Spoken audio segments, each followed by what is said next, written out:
Act 3, Scene 3 now. Okay, so the nurse confided in, Juliet confided in the nurse, and Romeo's going to confide in Friar Lawrence. Each of them have kind of an advisor, an adult who they trust to help them. And so for Juliet, it's the nurse, and for Romeo, it's Friar Lawrence. So when Romeo gets in trouble with the death of Tybalt, Romeo goes to Friar Lawrence to ask for help. So that's where he is. At the beginning of Act 3, Scene 3, Friar Lawrence is trying to kind of comfort Romeo and basically get him to have a little perspective.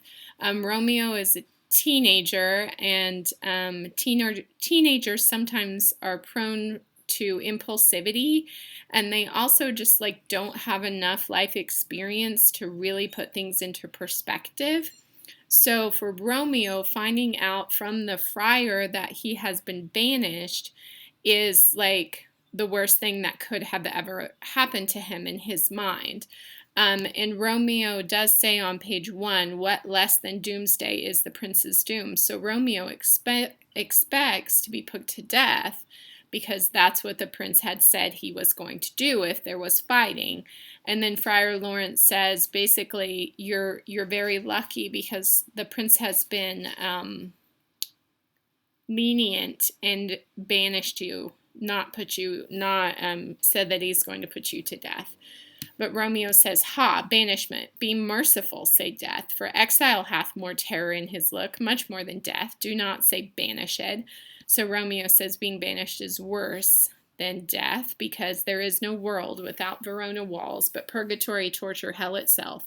Hence banished is banished from the world, and world's exile is death. Then banished is death mistermed, calling death banishment. Thou cuttest off my head with a golden axe, and smilest on the stroke that murders me. 'Tis torture, not mercy. Heaven is here where Juliet lives, and every cat and dog and little mouse, every unworthy thing, live here in heaven and may look on her, but Romeo may not. So Romeo says that to be separated from Juliet is worse than death, and that banishment is going to separate them. Friar Lawrence actually loses his temper a couple times during the scene and calls Romeo like a madman. So give me a chance to talk. And then he says to Romeo on page 3 that I'll give thee armor to keep off that word, adversity, sweet milk, philosophy. So spend your time thinking and reading and studying and praying, and the time will pass quickly, and it will be a comfort to you. Okay, and then Romeo says, unless philosophy can make a Juliet displant a town, reverse the prince's doom, it helps not, it prevails not. Talk no more. Okay, and then Romeo says further down on page 3 that the friar really has no room to talk to him because Romeo's, like, no one's ever been in Romeo's situation. And the friar certainly has never been in his situation. And then the nurse knocks without the door. Okay.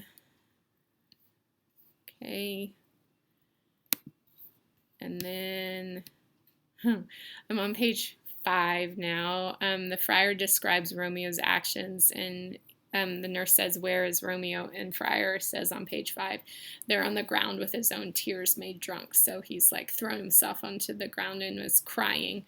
And the nurse says, oh, he is even in my mistress' case, just in her case. So Juliet also is crying and is so disturbed and distraught.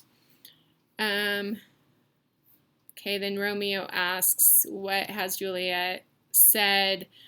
What does she say? And the nurse says, oh, she says nothing, sir, but weeps and now falls on her bed, and then starts up, and Tybalt calls, and then on Romeo cries, and then down falls again. Okay, so this is a big part on the bottom of page 5.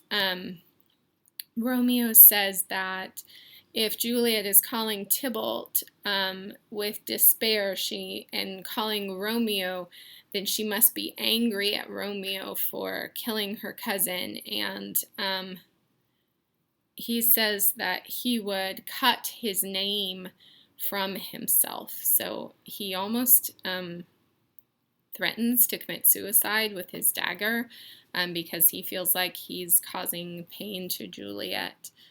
And then this is when Friar Lawrence really loses his temper with him on page 6. He says, "Hold thy desperate hand. Art thou a man? Thy form cries out thou art. Thy tears are womanish. Thy wild acts denote the unreasonable fury of a beast. Unseemly woman in a seeming man, and ill-beseeming beast in seeming both." So he's like giving him some advice. He says,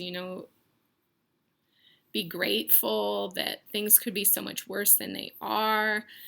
He says that Romeo's acting like a girl or a woman or an animal, not like a reasonable man like he should be.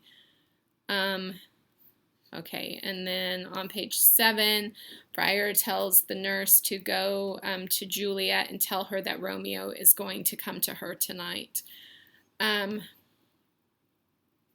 Okay, and then on the very end of the previous scene, which I didn't mention, Juliet gave a ring to the nurse to give to Romeo as a token of her love for him. And so the nurse gives the ring to Romeo, and the nurse says, "Here, sir, a ring she bid me give you, sir. Hie you make haste, for it grows very late." So it's almost the end of day 2. And then Romeo says, "How well my comfort is revived by this." So he feels like Juliet still loves him. Okay, and then on page 8, Friar says, "Go hence, good night, and here stands your state. Either be gone before the watch be set, or by the break of day disguised from hence. So either leave before the night guards come on duty, or if you wait till morning, make sure you are disguised when you leave. Sojourn in Mantua." So the friar tells Romeo to go to Mantua. And then Friar will send, "I'll find out your man, and he shall signify from time to time every good hap to you that chances here. Give me thy hand, 'tis late. Farewell, good night." So an important plan is laid out here.